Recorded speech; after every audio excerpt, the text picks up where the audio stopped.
Here we discuss some more examples of arrays and functions. So in this examples, I have an array of numbers.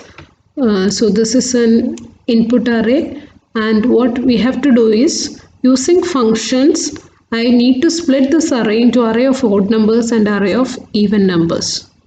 So I have a function here, function, the keyword, then the name of the array, function split array. $array is the input array, and here I am using pass by reference mechanism. So I am passing the address of odd array and even array. These two arrays are created at my program itself. $odd array is equal to a blank array and $even array another blank array, and these two are used as references here, so that whatever change you make at the odd array and even array, that will be reflected at the caller program itself. Now what I'm going to do here is this $array, this input array, I'll be traversing through each elements using for each function. $array as $w. So $w will get values one by one. I'm just checking mode 2 to find whether it is odd or even. If it is an even array, then that will be added to even array one by one. And the I and j variables are used to manage the indexes of those arrays. So if it is not completely divisible, then that will be added to odd array, and finally whatever change you make here in odd array and even array, that will be reflected at the caller side also, because this is passed as a reference. Now I have an input array with a set of values, and I'm just calling the function split array. So this will be the input in array, then odd array and even array are passed as references. So references, as we have learned before, it can be added, and ampersand symbol can be added either here in the actual parameters or in the formal parameters. Here I have used that in the formal parameters. So just all the changes which are happening in function will be directly reflected at these two arrays, and if I try to print this, I'll get the odd numbers and even numbers respectively. We'll see the execution. So I have a split array function here. So if I try to execute, these are the odd numbers and these are the even numbers in that array. That is one example of using functions and arrays. Then another example, this is a simple example to get the average of the given array. So I have a function get average, and an array is passed as a parameter. Now I'll first calculate the sum of the array elements, and using count function I can get the number of elements in an array, and then I can find the average, and here this function return the average value to the caller function. And here is my input array. I have a set of values. Then to $out I am getting the average, get average in array, just passing this array, and it will return the average value to out, and I am just printing average is equal to out. So in between I am printing the sum and number of elements just for verification purposes. So on checking the output, this is the function array average. So sum is equal to 21, number of elements is 6, and average equal to 3.5. Another example is used to get the unique elements of an array. So I have a function get unique elements, and I am passing an array as argument. So in this I am using the in array concept. It is checking whether one element is there in array, and if it is not there, it will be added to a new array. If it is already there, that will be skipped. That is a concept used here. So I am using a temporary array, and I am adding one by array elements one by one by comparing it with existing. So I'll take, so $array is my input array, and $w will get the values one by one. Just checking whether this value is already there in temp. So initially temp will be empty. Taking the first value, it will not be in temp, so that will be added to the temp array. Second time, if another value comes in, that will be again checked in temp. If it is not there, that will be added. If it is already there, that will be skipped. That is the function. That is how the function working, and finally I am returning the array back to the caller function. So this is the in array. I have created an array of strings AA, BB, and AA is repeated 3 times, BB is again repeated. Here CC is also repeated and DD, that is only array. So I'm just calling this function to keep the value to outer array, get unique elements, and this array is passed as parameter. So what happens? Initially temp will be empty, taking the first element, it is not there in temp, so that will be added to temp. B, it is also not there, that will be added. On the third element AA, when you do the in array function, that will be already there, so this step is skipped. That is how this function works. Finally, I am echoing the outputs. So you can see this is finding unique elements. You can find only the elements AA, BB, CC and DD displayed for the user. So these 3 are examples of arrays, and now finally we will go through some of the examples in PHP. So this is one of the university questions. The question was like this. We need to input a number and we have to check whether that number is an Armstrong number or not. So this is how you write the thing. It is not asked to write any functions and all. If you want to write any function, you have to incorporate accordingly. So start with an HTML. So question mark PHP, start the script. I'm giving the input number 1634. So first of all, understand the properties of an Armstrong number. Armstrong number of n degree. Suppose this has 4 digits. It will become an Armstrong number only if 1 raised to 4 plus 6 raised to 4 plus 3 raised to 4 plus 4 raised to 4 is equal to 1634. Similarly, if it is a 3-digit number, 1 cube plus 6 cube plus 3 cube should be equal to 163. So likewise, that is a property of Armstrong number. So this is my input number $n.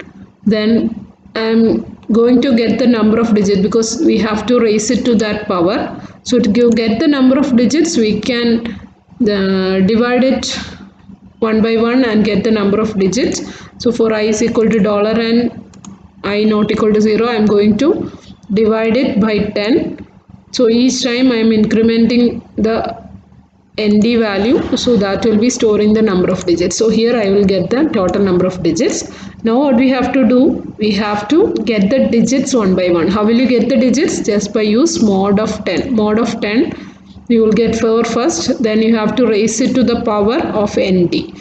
So you get the number, you get the value, so power of, use the power function to raise it, $T ND, so raise to the power of the total number of digits, and that will be of course added to, sum is initialized to 0 and that will be added one by one. So initially you will get 4 on using the modulus operator, mod 10. So now 4 power 4 will be done and that will be added. Again you will be getting 3 power 4 will be added to the sum. Again 6 you will be getting and 1 you will be getting. So will be finally you will be getting the total value in sum. So you have to check whether sum is equal to the number. If so, it is an Armstrong number, otherwise it is not an Armstrong number. So here one example I have used is 1634. So you will try it. So this is my index. I have Armstrong number.php. So here number of digits is 4 and 1634 is an Armstrong number. That is the output. That is one simple example of how you do calculations in PHP. Now we will see another example of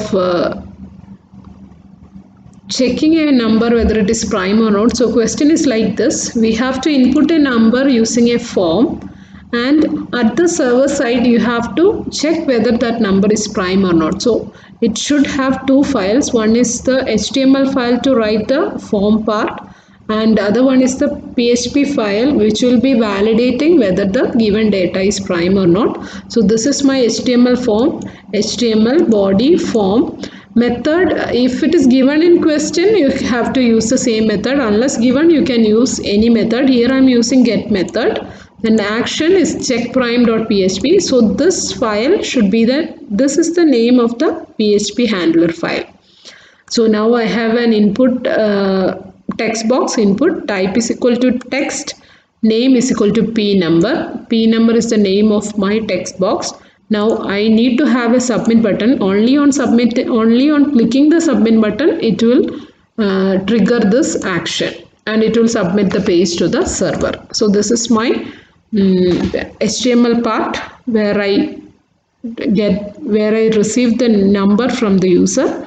On clicking the submit, it will be submitted to the server, and at the server checkprime.php will be handling this. So checkprime.php file is like this. Here also I have to give the output. So HTML body.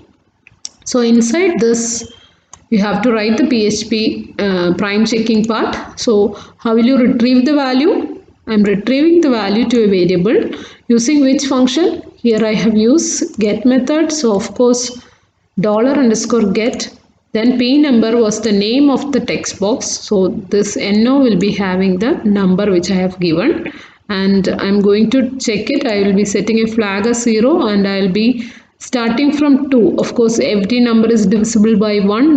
There is no point in starting with 1. So I'll be starting with 2, and also there is no need to go divide till the number, only the till on dividing by the half the number, then itself you will get whether it is prime or not. So number by 2. Now I am checking whether it is having any remainder or not. If it is having any remainder, the flag will be set to 1 and we will be breaking. So if the flag is still remaining as 1 after all these loop is continuing, then it will be a prime number, otherwise it will not be a prime number. So this is the prime part. So close the PHP part, close the body and close the HTML. You can see here checkprime.html. So here I can enter the number. For example, I am 11 entry. So check prime or not.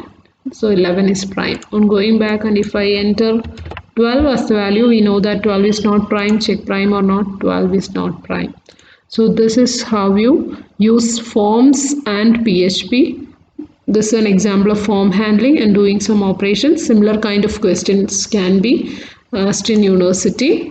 Another example is using cookie and form handling. So sometimes you may be asked to create a form and get some value from the form and use that value to create the cookie. So this is one similar example. So here is my form. So form action is equal to cookie make.php. It is going to create a cookie and method is equal to get. I have two values. This is the name of the cookie. So I have a text box to enter the name of the cookie. The name is name.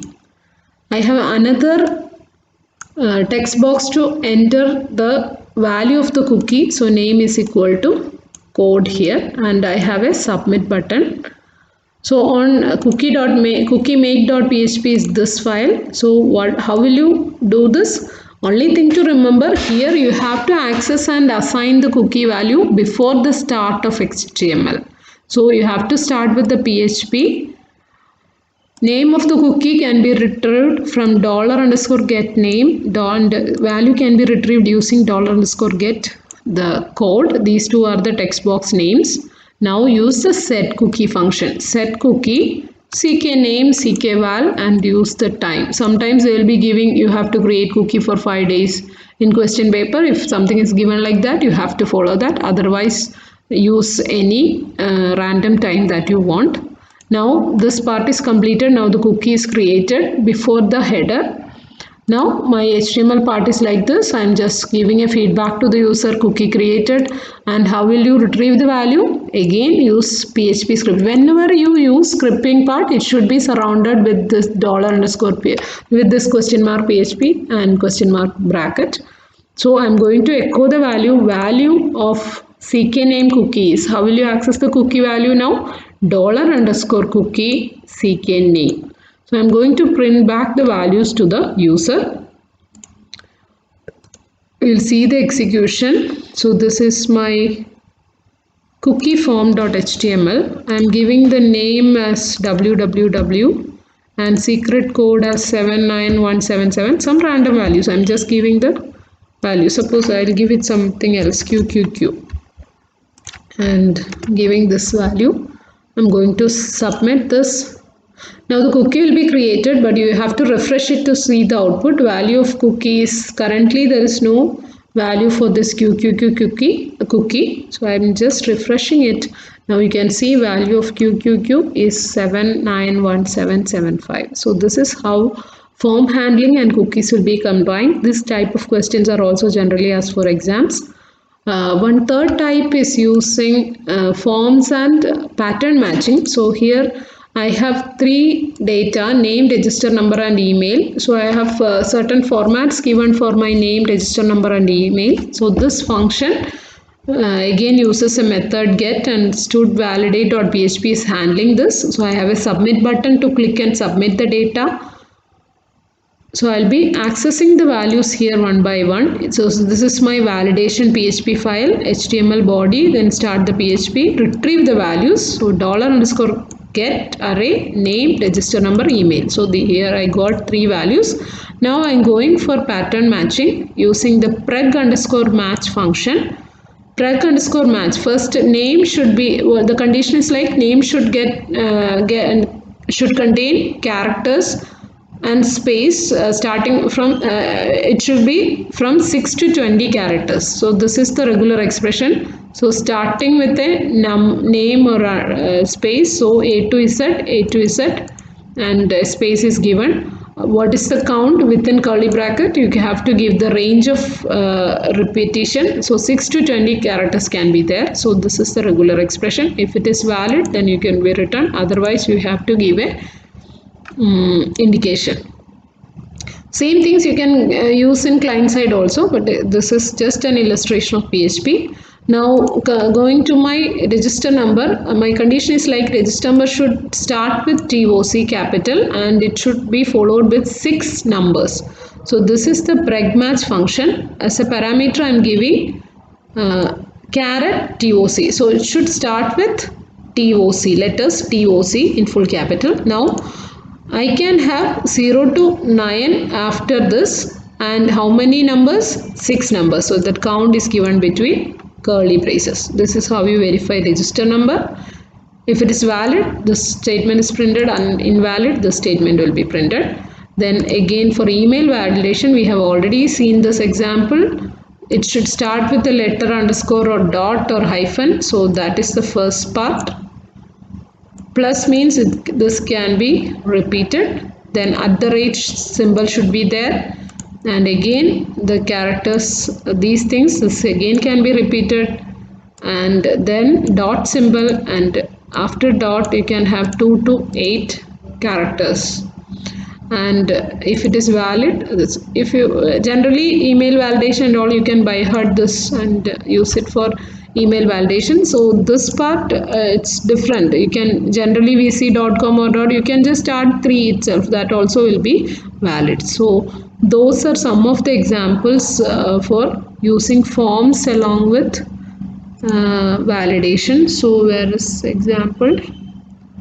So student data fill.xml. So I am just writing the value like this, and register number I'm just entering 1 2 3 4 5 6, and email ID also I'm just entering some random value. I'm submitting it. So name is valid, but register number and email is invalid. So it should begin with TOC followed by exactly 6 numbers. I'm going back, I'm giving some other value over here. So TOC 1 2 3 4 5 6, and here instead of this value I'm trying to give an email ID. I'm submitting the value. So now you can see all these are valid data. So those I think those examples cover all the categories of examples which are asked in exams. So thank you all. That's all about PHP.